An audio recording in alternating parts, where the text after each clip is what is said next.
Welcome to Meadowlarkers 63. I'm Kate Fagan, joined by Amin Elhassan. And instead of Howard Bryant today, we have Jess Smetana. Hi, Jess. Hi, Kate. Look at us podcasting outside of Off the Looking Glass. Oh, hi, I Amin. Hey. Yeah, no, Jess, like, what happened? I just chopped liver over here. Yep, We're gonna that's hide. right. Even though Howard is missing, I did some due diligence on the number 63 and jersey numbers. Jess, do you have any off the top of your head? Jersey number 63, your favorite? I was I was gonna well, not like my favorite player, but the only person I could think of wasn't Gene Upshaw number 63, like Jess, you old Googled. school. This is my thing, right? Mm. You don't just know that, right? No, because it's a weird number. Yeah. Like it's like a guard number. Yeah, it is. Gene Upshaw was on my list, but so was Y.A. Tittle, which I feel like I as a wouldn't have known Giants that. fan, I Googled these things. I don't know these at all. I mean, what did you bring to the table? Anything? 63 is barren space for basketball, so I've got nothing for you. Oh, I was like, who's Baron I Space? thought I've that was a never heard of him. name. Yeah. Baron, like Baron Davis. Yeah. Barren space. He's a power forward in the 70s. It's a For weird Space number. Jam. It's a weird Yeah. number. All right, well, today's topic is pretty open-ended. I'm kind of calling it the future of college football, considering we're on the tail end of this college football season, and we've got the interesting story, which I'm sure we've talked about on the main show coming out of Florida with Jalen, Rashada, and the NIL madness, the Gator Collective. Jess, I will ask you about that later. Maybe you'll have some insight. You'll have more insight than me, which is something. But I think just to start it all off, when I was thinking about this topic of the future of college football, I wanted to channel my inner Howard Bryant and go back in history to try to understand like when college football and when college sports changed so dramatically that we have been led on the path to where we find ourselves today, which seems to be even the most the most the highest stakeholders in college football will go on the record as saying like this system can't last any longer. So, in an effort to channel my inner Howard Bryant, I mean, this is how far this is where I went to. I went to the Marquette Sports Law Review by Rodney Smith. Okay. Hmm. So this is I'm not going to bore you. This is like an academic paper, but they're talking about here. They're talking about the time period of the 1840s to 1910 and talking about the burgeoning days of college sports. So they're pinpointing this to 18, basically, let's say 1852, which was the supposedly the first NCAA, not NCAA, the first college event. So I'm just going to read for a minute here because we're talking about the 1850s here. The Right. need for regulation of intercollegiate athletics in the United States has existed for at least a century and a half. And again, I'm reading from Rodney Smith's paper here. One of the Hmm. earliest inter-school athletic events was a highbrow regatta between Harvard and Yale universities, which was commercially sponsored by the then powerful Elkins Railroad Line, 1852. Harvard University sought to gain an undue advantage over its academic rival Yale by obtaining the services of a coxswain who was not a student. Thus, the commercialization and propensity to seek unfair advantages existed virtually from the beginning of organized intercollegiate athletics in the United States. The problem of cheating, which was no doubt compounded by the increasing commercialization of sport, was a matter of concern. Initially, these concerns led institutions to move the athletic teams from student control to faculty oversight. Nevertheless, by the latter part of the 19th century, two leading university presidents were voicing their fears that intercollegiate athletics were out of control. President Elliott at Harvard was very concerned about the impact that commercialization of intercollegiate athletics was having and charged that, quote, lofty gate receipts from college athletics had turned amateur contests into major commercial spectacles. In the same year, President Walker of MIT bemoaned the fact that intercollegiate athletics had lost its academic moorings and opined that if the movement shall continue at the same rate, it will soon be fairly a question whether the letters BA stand more for Bachelor of Arts or Bachelor of Athletics. So this is, Yeah. Gasp. I mean, yo, this is the 1850s. Yep. So basically, from the introduction of sports on the college level, people have foretold that we will be where we find ourselves. So I guess the first question I want to ask each of you, and I'll answer very quickly first, is where is your relationship now with college football, and where has it evolved over the years as we've seen changes in it? I personally have much less of a close relationship with college football now. I'm not sure how much of it is tied to NIL and coaching salaries and the haves and have-nots being separated so much more dramatically. But like I am at the point now where I don't even understand the allure of college football anymore. So let's start, Jess. I don't know if you want to jump in here first with like your relationship with college football. Has it changed historically, and does any of this current this current madness impact how you feel about it? I grew up a huge college football fan. I'm still a big college football fan. I went to a major university with a big college football team. Which Two one? actually. I went to Clemson and Oh Notre yeah, Dame. They both have huh? 85,000 seat stadiums that sell out pretty much every home game. I don't think my relationship with college football has changed at all in the last 5 to 10 years, or especially the last 2 years. I think the only time that I really wavered was during 2020 when there was a question about whether we should have a college football season due to the COVID pandemic and whether the entertainment was worth putting, young people at risk who weren't getting paid salaries and who might be getting sick, which is what, of course, everyone decided to do except the Ivy League. So that was probably the only time that I've really been like, is this that good right now? But in general, no. I've What's happening right now in college football, Kate, you read about that. You read that article from 1850. That has been ongoing for 150 years. Before NIL, there were bagmen.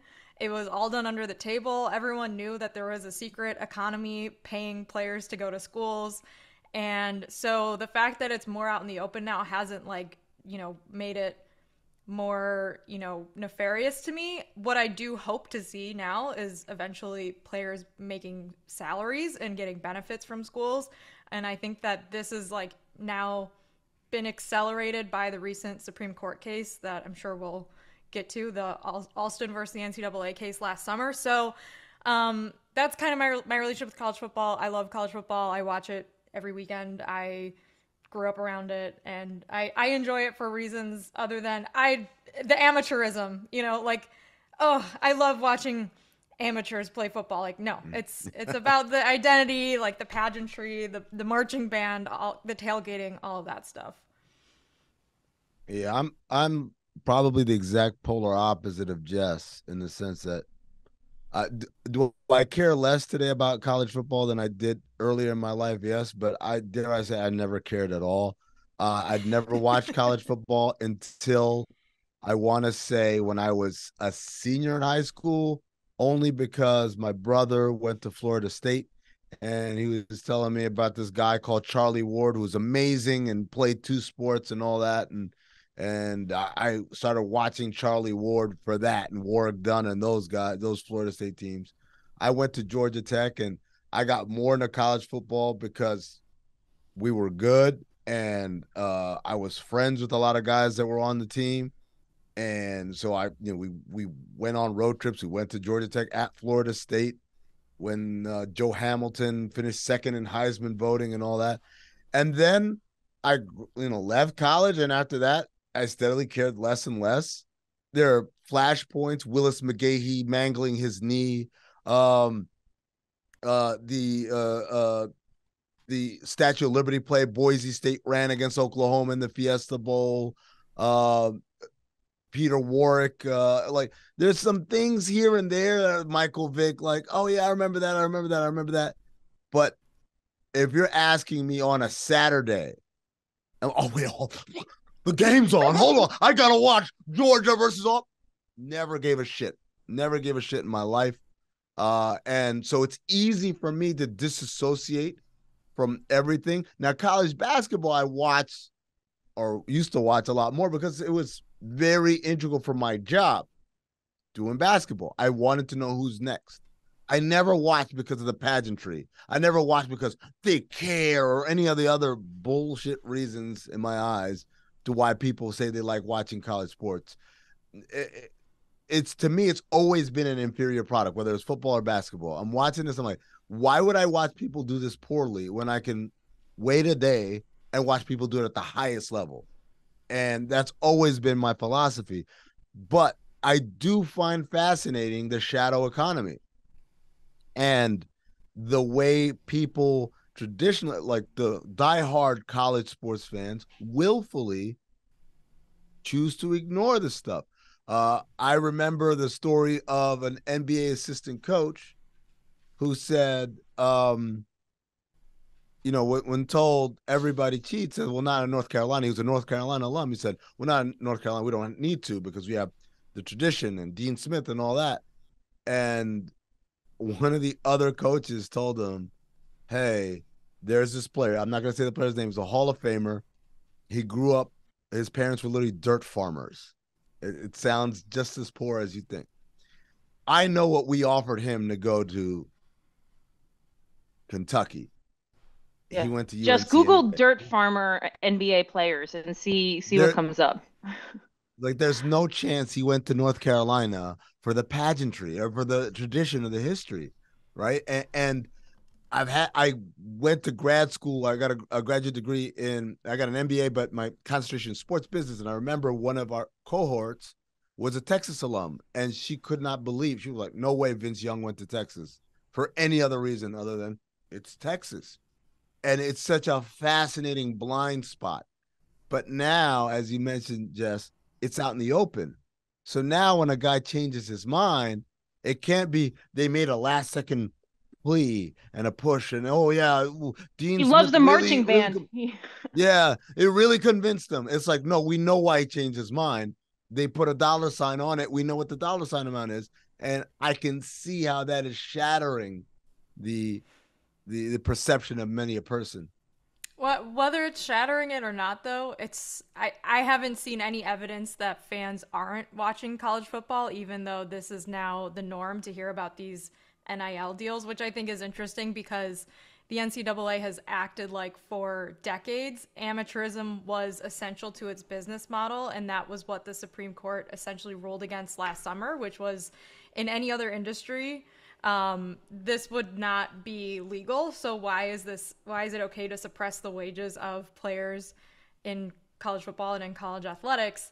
And so now the floodgates have opened, and essentially where, maybe 5 years ago, you're someone who's affiliated with the university, but, kind of operates in the shadows, and you pay someone a stack of cash under the table. And so fans kind of turn a blind eye to it. Now it's reported in, The Athletic and USA Today and whatever. But fans are still watching the games because the product on the field hasn't changed. It's still a good product. So I think that is, you heard college coaches like Dabo Swinney say, like, the day they pay the players is the day I retire. Well, players on his team are getting paid now, and he's still the head coach of Clemson and probably will be for a while. So I don't think that's had any material change on the popularity of the sport so far. Okay, Jess, can you I'm putting you on the spot here, but I feel like you will rise to this challenge and you have this knowledge. But will you explain the Gator Collective, right, at University of Florida, and going by whatever other name at any other big time institution? When you read about that and you hear a story like Jaden coming out of Florida, and he's supposed to be paid $13 million according to some deal. I don't even know if it's a deal, right? I don't know if we're talking about paper deals here. It is a deal. It's a signed contractual deal with a third party entity. Yes. Reportedly, is it a deal like a sale? Like, oh, you got a deal. Yeah. Oh, right. Is it a steal or is it a deal? Certainly not, since apparently it was $13 million, but I've also seen that number get disputed now. And that's the thing. Even though some of these deals are reported on, it's not reported on the way that Adam Schefter reports a transaction in the NFL, where we can, we know it's coming from an agent and through a reporter, and we kind of get a sense for what it is. A lot of it's still kind of under the table and not transparent at all, really. And so it creates this weird marketplace. That's a separate thing. So the question at hand is the Gator Collective. So I read this morning, there's now over 200 college football collectives operating. And the idea of the collective is that it's essentially a group of alumni of a school or supporters of a school who pool money into the collective and then will pay a recruit to do a NIL type thing in conjunction with their playing at that school. But it's kind of not, it's kind of complicated because it can't be pay for play, right? But if you're the Gator Collective and you say, I'm going to pay this player $13 million and it's contingent on him making an appearance in Gainesville next summer, and then he doesn't go to a different school, then you could say, well, he didn't follow up with the terms of the contract. But you can't say that he's only getting the money because he's coming to Florida. So that's where it gets tricky. And it also, there's, because the NCAA did such a terrible job with this, the laws about what players can and can't do come down to each state, and each state wants a competitive advantage. So certain states, have softer legislation than other states who have not introduced, legislation at all about this. So it's very complicated, but the gist is that a collective is a group of people that are paying a recruit to perform some sort of NIL service at or for a university. And the NCAA has determined that the collectives are now, this was something like, I don't think the NCAA had any clue collectives were going to happen. They didn't see that coming for some reason. So a year after the Alston decision, they decided that collectives are considered boosters now, which means that they're regulating the amount that they can interact with the university itself.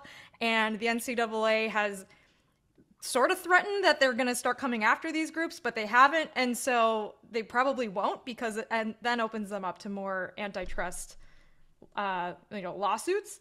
So it's a big, big mess. And there's also been situations where coaches have claimed that the collective will pay a player that they don't even want to come to their school. And so that's created a whole fiasco as well. Some collectives are very well organized, some are not. The Florida one, essentially what the reporting is on Jalen Rashada is that he flipped from Miami to Florida, agreed to a $13 million NIL deal. The financial backing fell through. And so he decided to ask out of his letter of intent that he signed and did not enroll in Florida. So now he's essentially back on the market. Another school can offer him money, but TBD what happened there, if he's going to then sue the collective for not following through on a contract. It's pretty much as messy as it sounds. Can I ask the question of what do you think the sport would look like, or what would happen if we did just allow pay for play? We don't have to hide behind the sham of NIL. Wait a second. Well, he's just doing it because out of the kindness of his heart, not because he's trying to secure this player's playing here. What if it was just like, yo, you want to get paid, get paid. There are no rules. What would happen? Well, I think the thing that the NCAA doesn't want is for the players to have employee status and to unionize. So I think in the future, right now, currently this is unfolding with a situation in California where a group of the national players, let me make sure I get this right. The National College Players Association, the NCPA, filed a complaint on behalf of USC athletes to the NLRB, arguing that athletes at USC are employees of the university, the Pac-12, and the NCAA. And so there's going to be a hearing on this at some point where the NLRB is going to decide if that's the case or not. And this also gets complicated because USC is a private school.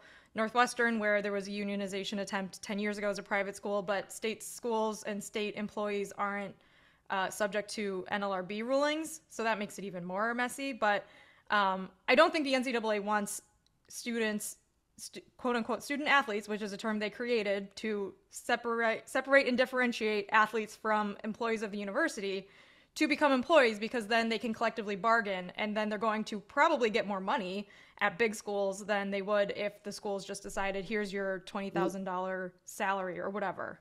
They can only collectively bargain if management, in this case the university presidents, whatever, choose to recognize the union. Right? They don't have, it could go to a vote. It could go to a vote though, to the NLRB.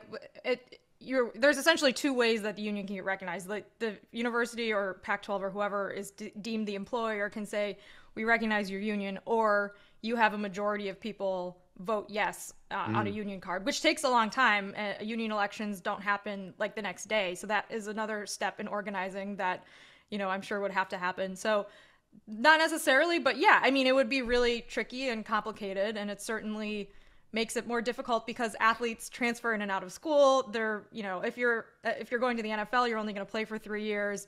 If you aren't, you're only going to play for 4 years, maybe 5 if you're a grad student that doesn't transfer. So it does make it really tricky and hard on the athletes themselves. Yes, it seems like we're at the point because just as you mentioned, like the Supreme Court ruling that came down that led to NIL left the NCAA in a place where they were not proactive about it. They're now reactive about it. And now that there are, like you were mentioning, the California case that I don't know exactly where it is in the process, but the NCAA is again in the position where they either need to be proactive in figuring out what they're doing with big time college football, or it is going to be decided for them by some court case, which will wreak another big wave of havoc throughout the sport. It seems like your allegiances are all with like incredibly high level FBS teams. So Notre Dame, Clemson, although I feel like Notre Dame is really where the allegiance lies, right? That's accurate. Yeah. Depends. Okay. It depends on the day of the week. Depends on the year. If they lose to Depends on the year. Marshall, then I'm wearing orange the next day at work. Okay. Just kidding. Well, where do you stand then as someone who has loved college football except for that blip during COVID, as so you've probably thought about it more. Do you want the top 30 FBS teams to break off? And then they need to be proactive about it. So then what kind of model do we institute? Like a brand ambassador model where you're licensing, you're not an employee of the university, because then there's all kinds of issues you've talked about, but like the athletes are licensing their name and likeness to the university, or they're brand ambassadors for the university. Like, what do you have a model that you have seen where you're like, oh, that could make sense? Well, I think the licensing model has been the one that's been suggested the most. So you'd have a league that is like more loosely affiliated with the university, and so the university's athletics, other than college football, would still be governed by the NCAA, but football. And really, Kate, like we've talked about this in Off the Looking Glass, how football screws everything up with the spreadsheet for every other sport at a university, right? Yeah. Like football requires so much more money. There's so many more scholarship spots, roster spots. It's a lot of resources to have a big time college football program. And, when it comes to Title IX and all these other like equitable, projects to make sports better on campus for women, football sucks up a lot of the resources and it makes a lot of money, which justifies it, I think, to some people. So it would make sense to kind of differentiate football in a way and then pay athletes through the television revenue that they're getting for playing football. And the television revenue has blown up significantly since the 80s when there was another NCAA Supreme Court case, which was NCAA versus Board of Regents of the University of Oklahoma, where they ruled that the NCAA violated the Sherman Antitrust Act and that individual schools and athletic departments could negotiate their own TV contracts. And the following year, double the amount of college football games were televised as the year previously. And eventually it led to Notre Dame having their own TV contract with NBC, which was a really big deal back in 1991.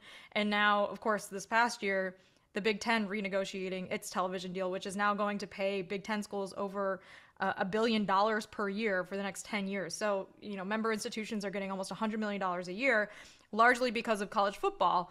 And so it's become, I think it's like reached a critical mass where, because you have all these other things happening with NIL and the transfer portal and like the not having to sit out a year after transferring, it's all of these things kind of happened at once, and people are realizing that it doesn't really make sense that they're not getting paid anything salary wise. And I think the collective opinion of fans have slowly shifted off of like, well, they're getting a scholarship to now, yeah, that actually $1 billion, that's a lot of money. Maybe this isn't the right system. So I guess to answer your question, I don't know the exact best way or the exact dollar amount that makes it fair. I think it should be collectively bargained. I think that players should have a say in all of this. Anytime that there's any NCAA, like the NCAA has made clarifications on its rules about this, and this, like those things are happening in a boardroom in Indianapolis and without the say of any of the people that it actually affects. And I'm sure there's former players involved and things like that. But when you have a collectively bargained agreement, you have representatives of a large group of people saying this is when the, spring transfer portal window helps us out. Can we agree on this? You go back and forth and make a decision on it, sometimes a compromise. And right now it's just like, we've decided these are the rules and you guys have to follow all of them. And, the players have to follow all of them regardless. And it's why we are in the mess that we are now, because a lot of those things are happening without any thought to the actual labor creating the product that is making the administrators, the TV networks, the media, people like us money. Thank you. Okay. But do you, so none of this affects your joy for the game, though, I'm gathering. Does it make it more interesting to you? Like the transfer portal, the NIL money, all of this? Is there like a game system within it that is interesting to you? What do you mean? Like, I could see how it would be very fun for college football fans now to have a transfer portal that they can stalk. In the same way we always talk on this show about understanding the salary cap in the NBA and playing baby GM. Now college football fans can do that because there's a transfer portal and they can just look at it nonstop. Well, so the transfer portal giveth, but it also taketh, because the player you want to get in the transfer portal might come to your school, but then you also might lose your favorite player in the transfer portal because they hate your head coach or something like that. And actually, as a Notre Dame fan, this is all not great for Notre Dame. Notre Dame is not really in the NIL game the way that a lot of other big universities are, but that's besides the point. Because they're Notre Dame. They don't need. Really? Because they're above it? I don't know, Jess. Right? I don't think it's like, I'm not going to put any sort of like moral judgment on it, but they just aren't. Like, Notre Dame has always done everything differently. They're the only, like, one of the only big power schools that's not in a conference.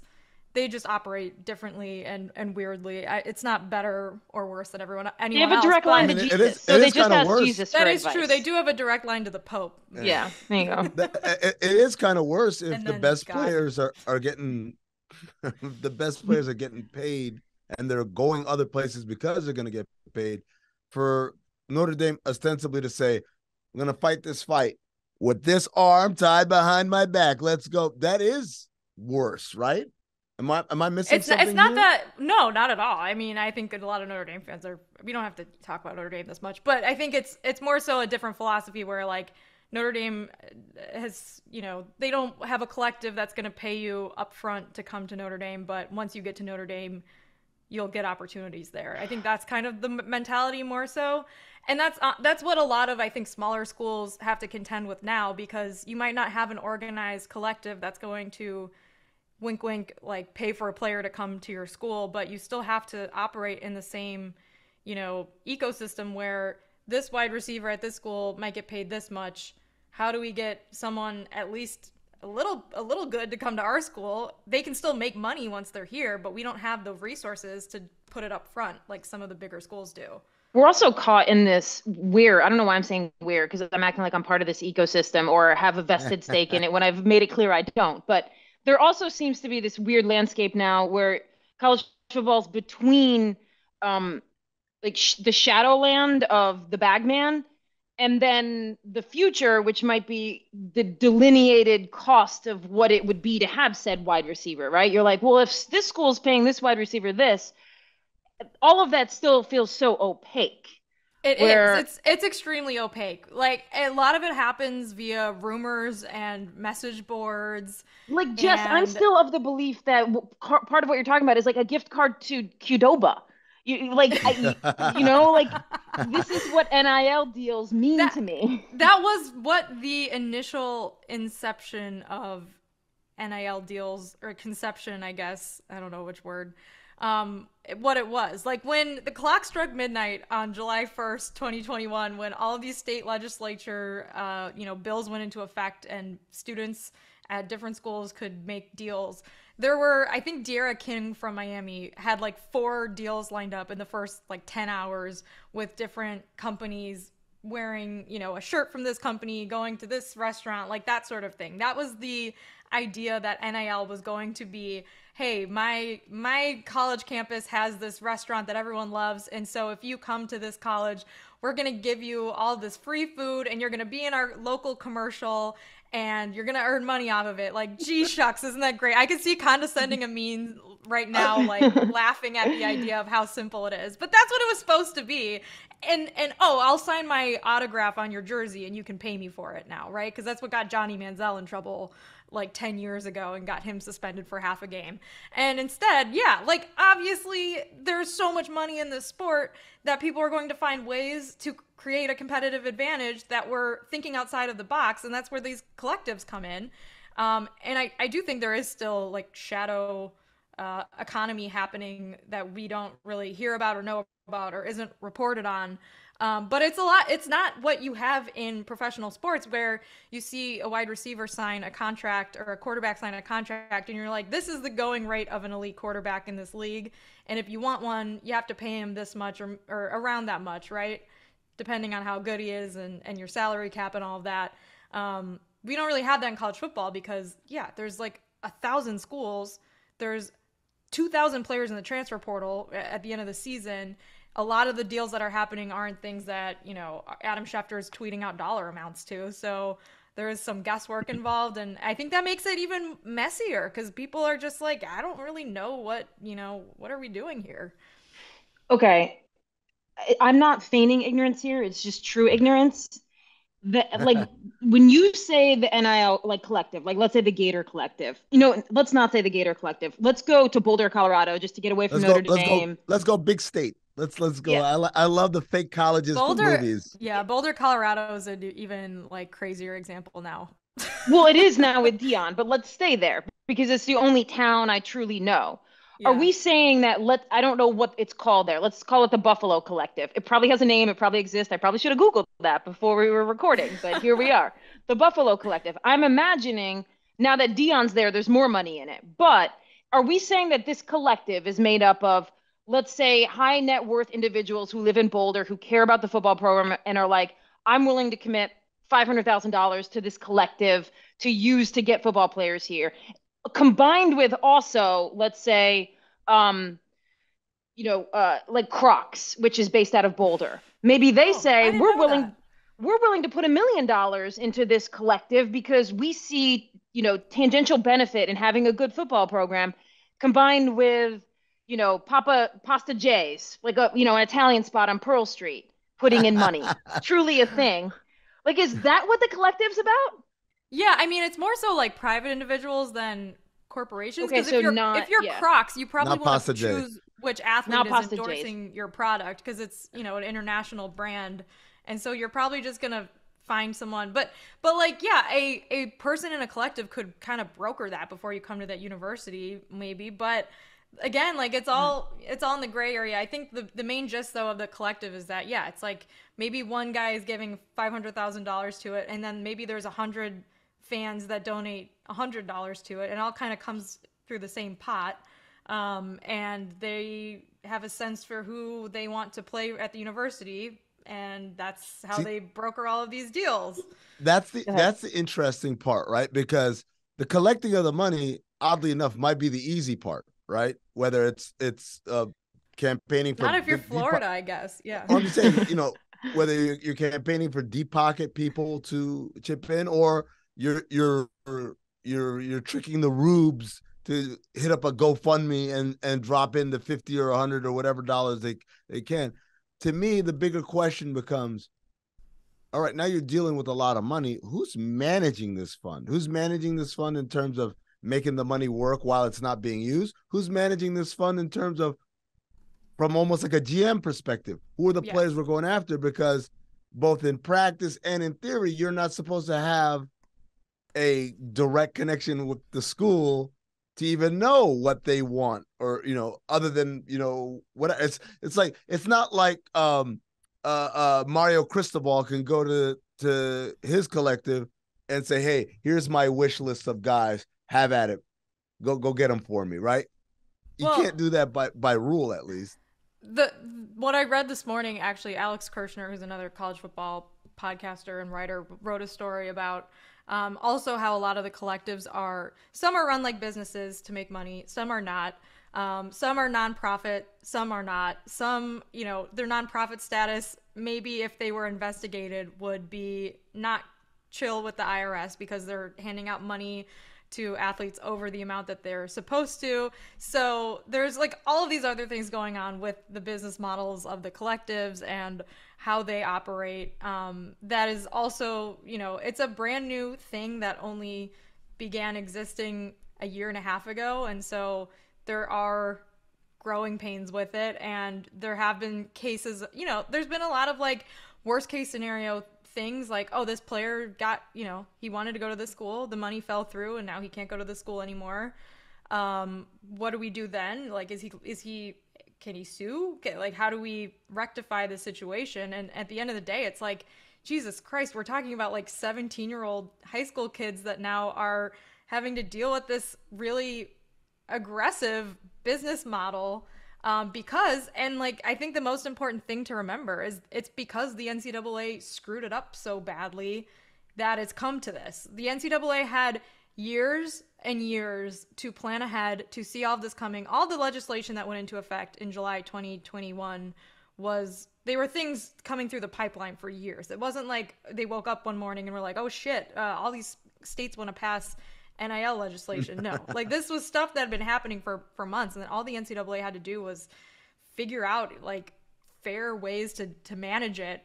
But no, they embarrassingly lost their court case. They've been backpedaling ever since, trying to figure out how to still have any sort of governance over college football without getting sued again and then lose even more of their power. And I think the most interesting thing now is that the NCAA wants federal help. They want help from Congress creating a federal NIL law. And so they have a new president who is a former governor from Massachusetts, Charlie Baker, who's known for, bipartisan politics, who they think maybe that's the solution is we go through Congress, we try to get everyone on the same page, and we try to like write ourselves back into it. I don't know about you guys. I follow politics like a little bit, and it seems hard to picture. I think the answers are there. Yeah, bipartisan legislature that would really get passed in this day and age. But the intersection of both does seem kind of funny, and it would tickle me. And also pointing out, as we're talking about these collectives, this is like we always see this in the U.S. and I'm sure elsewhere. Like Amin mentioned the GoFundMe pages. Whenever there's a problem, it's like we usually as people, then we go try to fix we donate small amounts to fix the problem. Like with Hamlin's GoFundMe, right? No, everybody wanted to do something. That money did not come from the NFL, right? Because we all just felt like we wanted to do something and we gave small amounts of money. My point being that none of the money we're talking about in these collectives is actually part of the bazillions of dollars coming from TV revenues. So it's like, this is actually not Crocs, but maybe high net worth individuals in cities, or like you said, just a lot of fans giving a small amount of money. None of that money in that collective is actually from the TV contracts. Right. So like payers are still not getting money even though they're being paid, they're not getting any of the actual money of the sport. There's fans paying them directly. And the money they're getting is even if it were coming from the TV money, would be a fraction of a drop in the bucket. And on top of that, even not every player is getting NIL money. And I'm not talking about the third string kicker.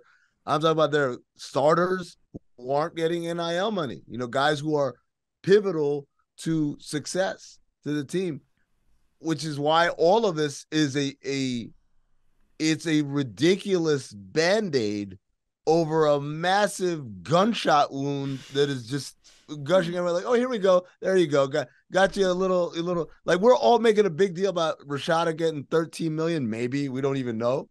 It's like that's nothing. It's peanuts. It is peanuts. And his starting center probably doesn't get a dime. And the best part is that almost every single head coach has complained about it in some way, even though they benefit from the same thing that is biting them in the ass. So, like, if Alabama steals a recruit from Georgia, I'm just using random examples, and it's because they're getting money through an NIL collective. Georgia's complaining about it, and then they're going to go do it to North Carolina, and then they're going to go do it to, App State, and then they're going to do it to Charlotte. Like, there's a string of coaches operating in the ecosystem, and now they have to, because that's how you how you have a roster, but they're all complaining about it. And it's really funny to watch, because they're the guys also making $15 million to, $2 million coaching unpaid athletes every single day. When it happens to you, it's strategy. When it happens to me, it's awful, and it needs to change. Yep. Okay, we have to, I feel like I'd be remiss, especially with two off the looking glassers on here, to not try to talk a little bit about like the impact on Title IX with some of this discussion, even though it just feels so thorny. But let's start here with a random comparison. Do you both know who Colleen Hoover is? I do not. Oh, this is great. Okay, so Colleen Hoover is this writer, and she has sold some absurd amount of books this year. Like, I'm going to make up a number, and you're going to think it's wrong, and it's fucking pretty close to right. 40 million. I mean, it's crazy. People are just buying all of her books all of the time, everywhere you go. It's a publishing phenomenon. What does she write? You'd probably say, like, you'd probably call it like lit, chick lit, like romance novels, if you want to be derogatory, but like beach readable. Women are buying these more than men. Airport books, Jess, airport right? books. That's like you right, go right next to the subtle art of not giving a fuck. Just check my number on how many books Colleen Hoover has sold. Okay, but I will. The point being that, like, there's a lot of people in the publishing industry who are pissed at Colleen Hoover in general, and they're talking shit about her, like she's not a good writer, who knows why all these books are being sold. But then other authors are like, Colleen Hoover is the only reason you're getting an advance on your book. I mean, and so like, let's not talk shit. Exactly. Let's not talk shit about Colleen Hoover's books. She's the only reason your literature, your lit fic, got any advance at all. And I'm using that as like a jumping off point to the general belief that we all have. And it's not always true. Like, we're talking about the big college football money. Like, I don't know what the number is, right, Jess? Like, maybe 30 college football programs are like really turning a profit, but we can't ignore probably less. Yeah. Less. But the profit they are turning, the ones that do turn a profit, it's pretty fucking big. So using that as like this question mark I always have about, and I'm someone who knows a lot about Title IX and the impact on women's sports, but if college football were to go away as we know it now, where it's no longer associated with the athletic department, it is no longer funding certain athletic departments, whereas other ones you're taking away a massive budget that won't be as hard to balance because you don't have football. But still, an athletic department like Texas, you're also removing that, where you have an excess of millions of dollars to be able to fund these sports. So I guess, Jess, you're probably a good place to start here. When you think about the impact on all of sports, if college football were to break off and become some semblance of a minor league in name only, right? Like, the NFL is not going to pay for that, but then what happens to college sports as we know it?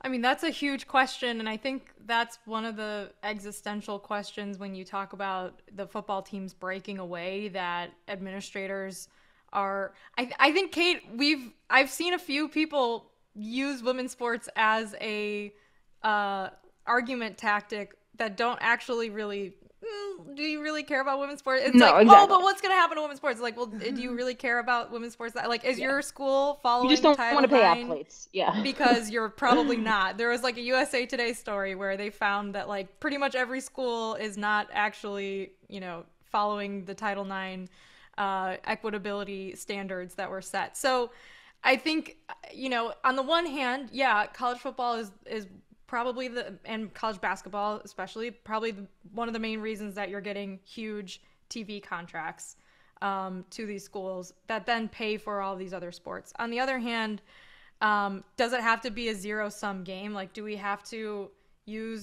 like, any argument against paying football players doesn't seem to be worth whatever the counter argument is, right? Because it's like, oh, well, then we won't have, all these other sports teams. It's like, is that a reason not to pay people for playing football? And right. Any sort of argument like that, I'm like, yeah, I guess, but I think we have enough smart people that can figure out a way to make all of those things make money. And college football has been, like you read earlier at the beginning of this episode, has been so popular for so long and has gotten and soaked up so much of the media attention and the budgets and the resources. What if we gave a little bit of that to these other sports and these other teams and athletes? Then can we at least give them a chance and see if there's any sort of, money being made there? Also, I think those people should get paid too, because I think that they're performing a service for the school that makes the school look good. If the school decides, we're not going to use any athletics in our marketing or advertising or anything like that anymore, sure, okay, maybe. But even, a swimmer on your swimming team, maybe they're not bringing in millions of dollars to your university, but you still use them to advertise yourself and to better yourself. So it's comes down to like I think to me, any sort of counter argument doesn't really justify the current existence of college athletics and unpaid labor in college football. Well, let me ask this question as we're kind of winding down here. The concept of the Super League, of hey, we know who the powers are. We know who brings in the big money in terms of eyeballs, in terms of ticket sales for these bowl games or whatever. Would there be a football Super League of, say, the top 25 or 30 college football programs in the nation, and they operated just straight cash, homie? Everybody's getting paid. We're doing this, and you're getting not only high quality football, because these are the places that usually get the best players, but also the places that get the most attention, hence the better TV deals, hence more money, marketing, sponsorships, et cetera, et cetera. Would that not both A, allow everybody to get paid, B, make more money for those schools at least, and C, fund entire athletic departments without any sort of feeling of shame or regret or whatever you want to call that emotion? Well, I think it would for those 30 to some degree. Yeah. The money would be so big if you were talking about the 30 break off and they sign their own, TV deals. But then I think underneath it, you have the question of, well, then if and just jump in here when I'm done, like if the rest of the schools who do have football programs are now rendered somewhat less meaningful because they're not part of the Super League, well, then other than the top 30 football programs now, which then fund 30 athletic departments, what happens to the rest of all of college sports? They get to play regular college football and try to make right. as it is right now. Like, and make is there an entry point into this Super League? Like, like a Premier League relegation? Like is there a way to get in? Why not? Yeah. We're just spitballing. I mean, that's the thing is like there's so many different models that have been thrown out there, and I don't think anything has been like there is no sense for what could come next other than if the NLRB decides, these athletes are employees, there's going to be a court case and it's going to be like players are going to eventually get paid salaries, not, NIL money that they have to then work for. That's the other thing that's fun about NIL. It's like, you don't get the money just for showing up. Like you still have a lot of the deals. Wait, like you got to do shit for it. It's like, okay, have you guys ever had to do like a paid influencer post or anything like that? There's a lot of work that goes into them. Wow. Okay, sorry. Just as flexing on us. I'm not.